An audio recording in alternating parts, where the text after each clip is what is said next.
No one participate.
Honorable members, I will suspend sittings for 5 minutes, and I expect to see the leaders of the House at the lobby.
All right, interesting news from the Parliament. The minority, after opposing, after rejecting, after demanding that letter from the Clerk of Parliament notifying officially the Electoral Commission of a vacancy in the House following the order by the High Court for a rerun of the Kpandai seat, have staged a walkout. My colleague Fred Tejabado joins me in studio. Fred, typical of the minority. Typical of every minority. Exactly. Anyway, typical of every minority. It's taken us back to somewhere last year.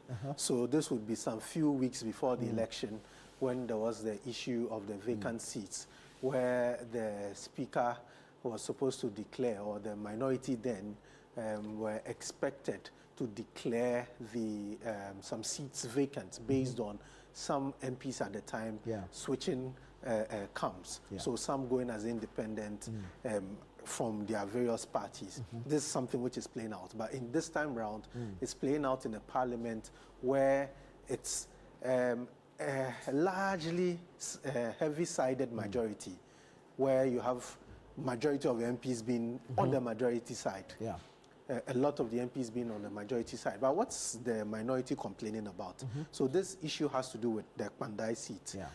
We recall about 2 weeks ago, the High Court in Tamale, in the northern region, Tamale, issued a ruling or a judgment with regards to the petition filed by the NDC candidate for the Kpandai constituency in the 2024 elections, asking the court to annul certain polling stations, about 44 41 polling stations with regards to the election, hoping that when those 44 stations, polling stations are annulled and a rerun is ordered, they might or they would win the election.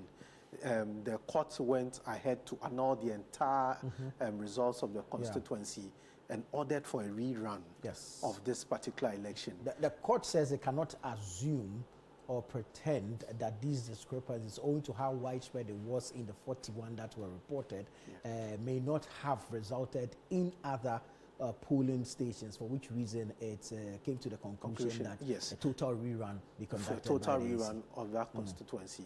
Right after the particular judgment, you recall that there was an issue with the full judgment which had to be released. It took the court about 3 days or 4 days to release that full judgment.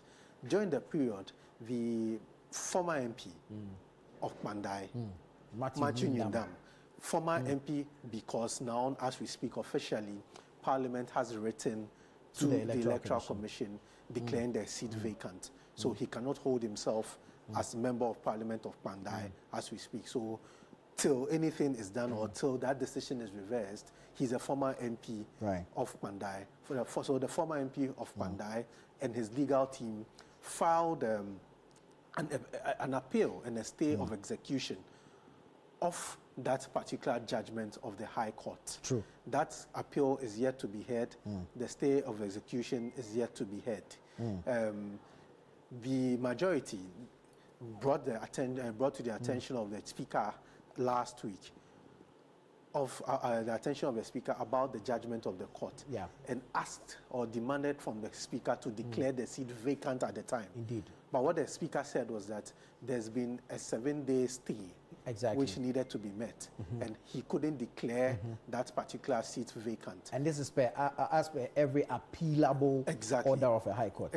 As per every appealable order of the High Court. So he couldn't declare that seat vacant until the expiration of that 7 days. That's why he described it as premature at the time. So he declared it described it as premature at the time. Following the 7 days, yesterday the Speaker, through the Clerk of Parliament, wrote to the Electoral Commission declaring that particular seat vacant. Don't forget, outside Matthew Nyundam and his legal team filing an appeal to halt and overturn the judgment of the court, the MPP as a party also have headed to the Supreme Court, challenging certain aspects of the judgment. One of the things they are challenging is the jurisdiction of the judge to hear the case.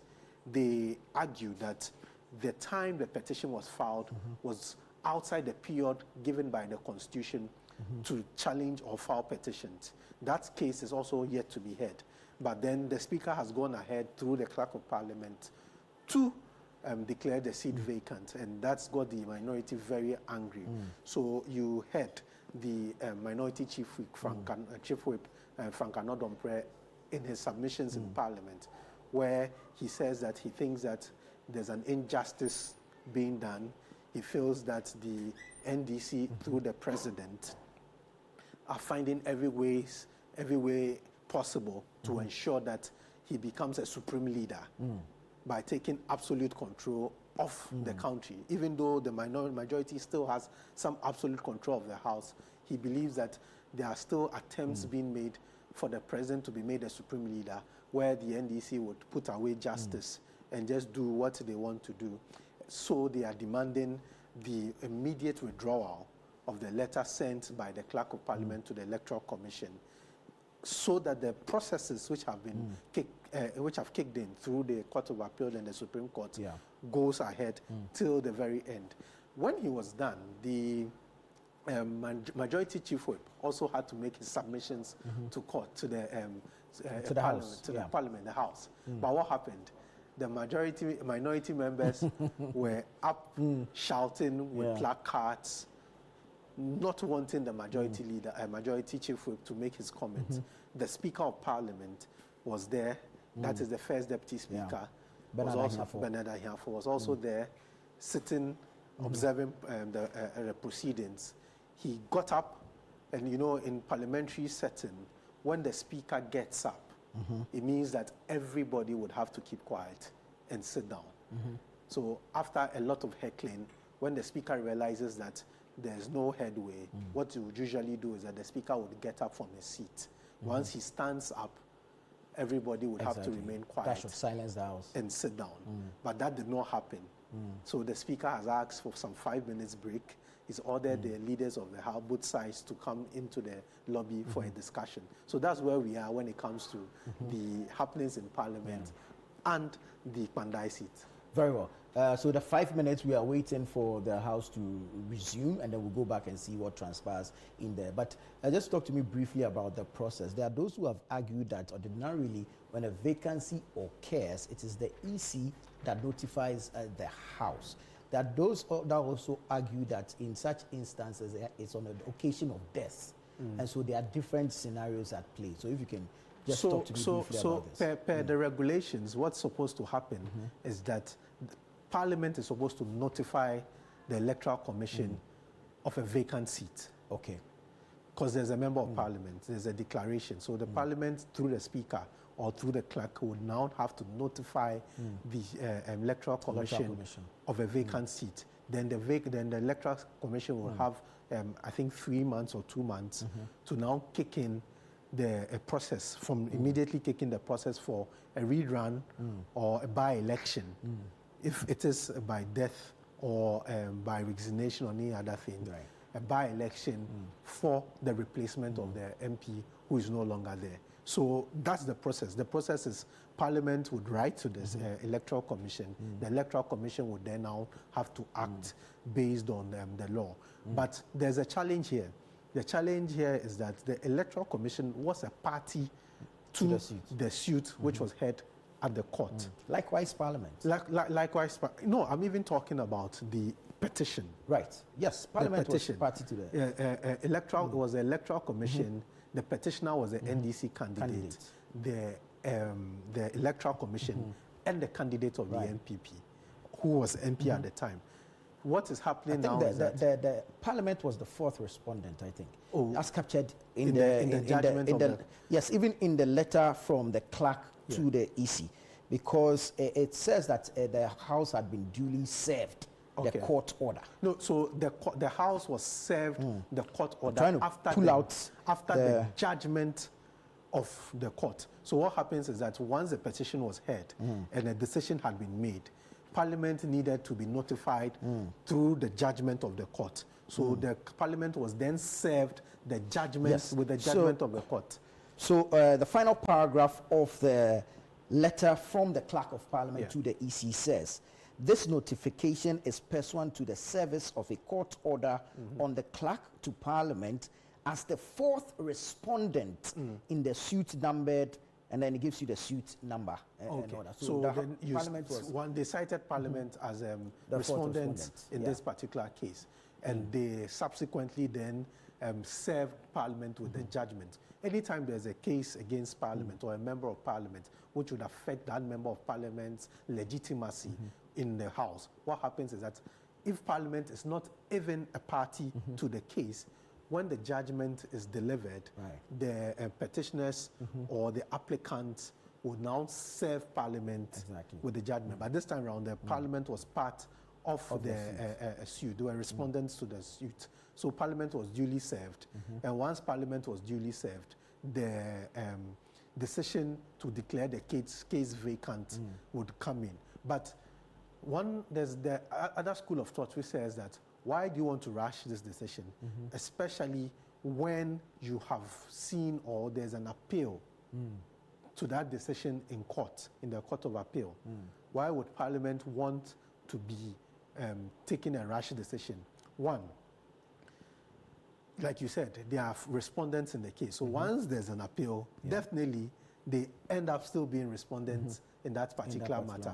So why won't you take your time for this process to play out? Let's hear what the court would say, and then you go ahead and make the decision.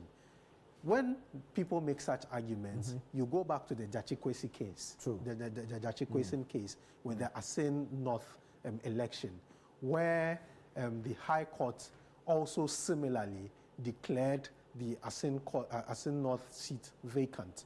What happened? The Asin North MP at the time, who had lost his seat, then went to the Court of Appeal to challenge the decision. But then the High Court's case and decision was served on Parliament, and the member of Parliament at the time, the Speaker, was supposed to make a declaration. It became a back and forth. So the Parliament never made a declaration on that particular issue. But then they went to the Supreme Court, found a way to get the Supreme Court through another means to declare the seat vacant. So you look at Asin North, you look at Kpandai, they are two different issues, quite similar, but this time round, Parliament has acted. In the case of Asin North, Parliament did not act because there are people who say the then Speaker or the Speaker at the time was from the minority side, so would not act upon it. This time you have a Speaker who is from the majority side and will take a different legal view on that case. That's quite interesting, and we want to see how it will play out, especially today in Parliament, where the House will resume from that break. And if indeed the minority will come back into the chamber, will allow for the majority whip, that's Roxanne Nelson Dafiamakbo, to make his statement in response to their own statement. But it's quite dicey. We've seen that today they are actually clad in black with masks. And Nel, have you seen Nelson's attire too? Nelson looks like a groom. Yes. He's getting married today. A full white attire. White tuxedo with bow tie. Whilst the minority are clad in black. So he's the angel and the minority. It's quite interesting in Parliament today. People protesting and people jubilating in different ways, subtly, without even speaking. You can just infer from their attires and how they have positioned themselves as to where they stand. So, like you said, the minority were in black in protest of what has happened, with placards reading so many things. Then the majority chief whip, who was the one who actually asked the Speaker actually 2 weeks ago the process in for Parliament. A seat to be declared vacant, coming to Parliament today in an all-white tuxedo. From, I mean, like someone getting married. Looks like a groom. Like someone getting married, yes, and it shows you victory. So the two sides are expressing themselves, not just vocally, but even through how they are dressed today. So we see some officers from the Marshal's office also stand next to the mace. Yes. So once the Speaker steps out, there are officers from the Marshal office who stand by the mace. No, the mace is the authority of Parliament, so it's always protected. So once the Speaker is there, once the Speaker enters the House, it comes along with the mace, and the mace is put in front of the Speaker. when the speaker steps out or suspends sitting, meaning that sitting is not closed, you still have an officer who is a marshal who would have to protect the maze. So that's what is happening.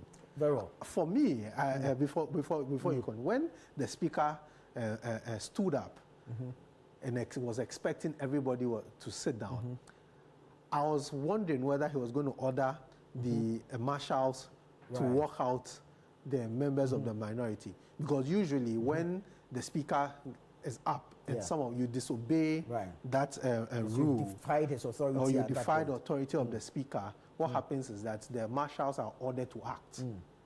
So I was wondering what the speaker was doing, but I mean, to bring peace and to ensure that there's consensus, he decided rather to suspend the House and deal with the leadership of the House. Had the leaders of the House been present in chamber, do you think it would have made any difference? If the likes of Afenyo and Mahama Yarga was there. When you look at the majority front bench, they were almost all of them were there. When it came to the minority front bench, the minority leader himself was not there, but you had the chief whip and his deputies who were there. But for the majority side, the front bench I think all of them were there. Very well, Fred. Let's take a break here. We'll go back to Parliament as and when the House reconvenes and then hear whether the, if you like, the seeming debate on the Kpandai seat will continue. This is Channel 1 Television. Stay with us.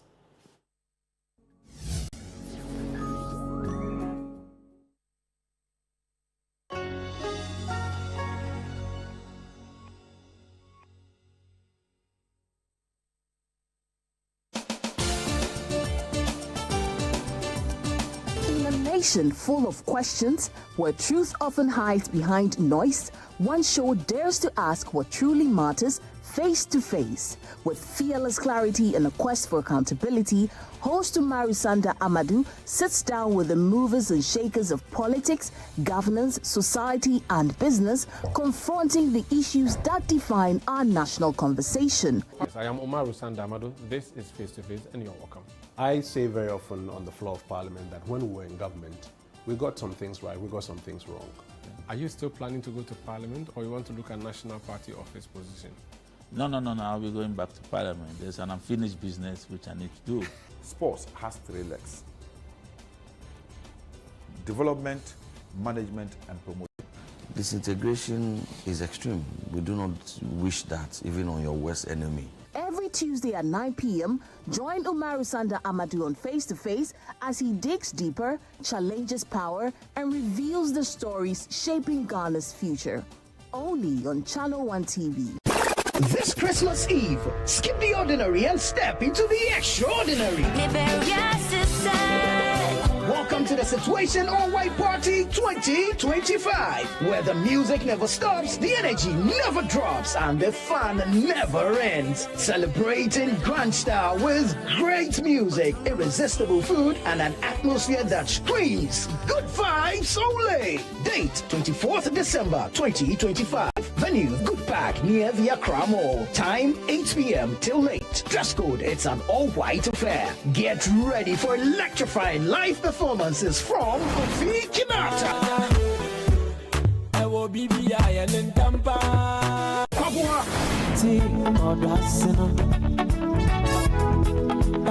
Perez Music,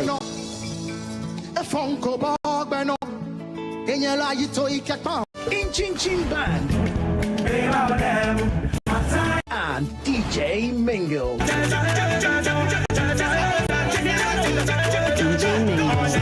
Your best all-white fit. Bring your dancing shoes and let's light up the night together. Book your tables now. Call 0205-973-973 or 0558-973-973. It's Christmas Eve. Don't miss it. The Situation All White Party 2025 is powered by Channel 1 TV and 97.3 City FM, and it's proudly sponsored by EcoBank, Bethel Logistics, and Hallmark Cafe, and supported by Oswald Investments Limited.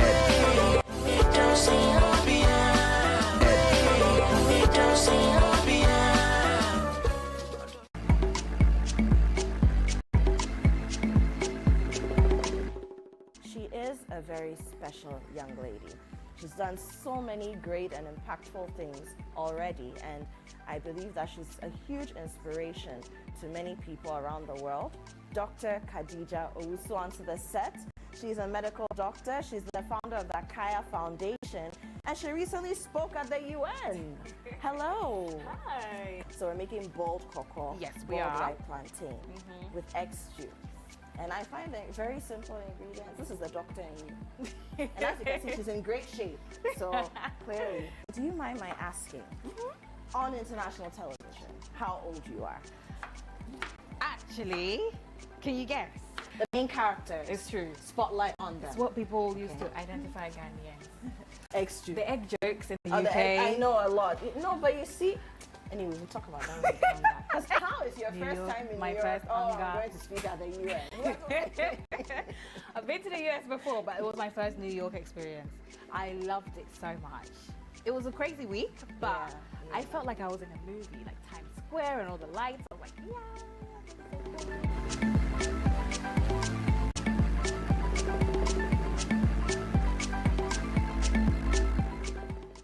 What's Cooking is brought to you by Genie Mayonnaise, Kivu Spices, and Lily Rice. Welcome to The Point of View. This is your favorite current affairs show here on Channel 1 Television. On The Point of View, we pick the right topics, get the right guests, and ask them relevant questions on issues that matter to you. With the complexities of the issues happening around us on a daily basis, it's the hard-hitting conversations and the probing questions of The Point of View. So what is the Public Account Committee's job? So what we do is to scrutinize, clarify, and find out why certain infractions have been made. What do these IMF programs try to do? The current program is for budget support.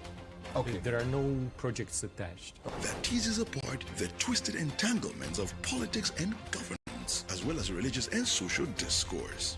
The Point of View brings you the policymakers and duty bearers and drills down to the very bottom of issue. What authority do you have? The Point of View airs every Monday and Wednesday at 9 p.m. only on Channel 1 TV.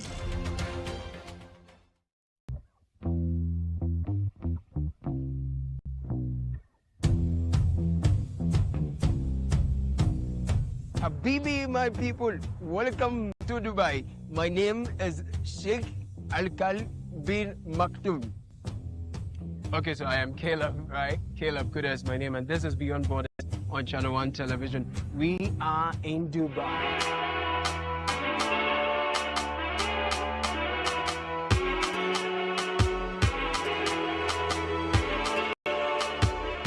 So join me. Let us explore the allure, the beauty, and the reality of life and living it in Dubai through the eyes and the experiences of our compatriots. Imagine 6 people, 10 people sharing a common room together. If you're not to match your chinampe, no complain there in the sense, why do I share one rooms now? It doesn't smell pleasant. Or haunting no complaints now, baby, until they fear a new tomb. Dubai is one of the most organized, highly resourced, and well-endowed countries you would find.